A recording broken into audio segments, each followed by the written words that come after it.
In recent years, the effects of global warming have become ever clearer. Temperature records are being broken all over the world, and the polar ice caps are melting at an ever-increasing rate. Scientists expect the latest report of the Inter-governmental Panel on Climate Change to show that global warming is even more severe than what was predicted just a few years ago. First, they sort of were unsure and they couldn't say definitively, and the last few assessments have simply said that there's more confidence in the science. We expect in this fifth assessment to see both a confirmation in the science, but also a upgrading of our understanding. It seems that there's been much faster effects of climate change than have been anticipated, and I think that the fifth assessment is going to concentrate on those, specifically some tipping points and so forth that were not, again, taken into account in the previous assessments. A few years ago, scientists were warning of the dangers of global warming.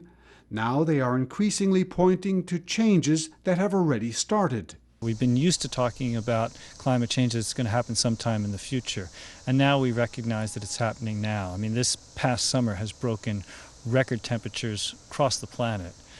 This year is going to be the hottest year on recorded history in the United States. One of the things that's happening, which was not predicted to happen as quickly in the last assessment, was the melting of polar ice caps. So, for example, in Greenland, just last month, we've heard about a significant calving of some glaciers where that was not supposed to happen as quickly. The science suggests that there's going to be melting in the Arctic and in the Antarctic, and that was supposed to happen sort of at a linear rate, where people figured, well, as temperatures go up, we'll see a little more melting, a little more calving. Calving's where big chunks of ice fall off these glaciers. But the science now is showing that this is happening at an accelerated rate. There are low-lying states, low-lying island states, which have been experiencing sea level rises. As you probably know, countries like Tuvalu are preparing to literally leave in the future because of increasing sea levels. Scientists say global warming is caused mostly by the burning of coal and oil, which sends the hothouse gas carbon dioxide into the atmosphere.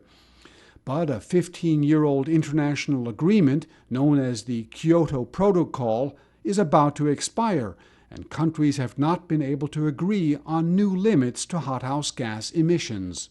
It is a tragedy, and one of the reasons it didn't go anywhere was because we're in a global economic recession, and it was very hard for states to make commitments to reduce greenhouse gases if they perceive that doing so would hurt their economies. Sadly, I think that there's much research that's not being taken into account, which shows that actually you can reduce greenhouse gases and grow the economy, and that would take place by investing in renewable sources. Scientists say the only hope of slowing global warming is to set new international limits on the burning of coal and oil, even if the world's two largest greenhouse gas emitters, the United States and China, have been reluctant to do so. Many people living their day-to-day lives may not realize it, but scientists say the Earth is heating up, and faster than what was predicted only a few years ago. Scientists say the only way to slow rising sea levels and increasingly erratic weather patterns is for countries to come together and agree to reduce their use of fossil fuels. Burton Bolak, KSA2, Washington.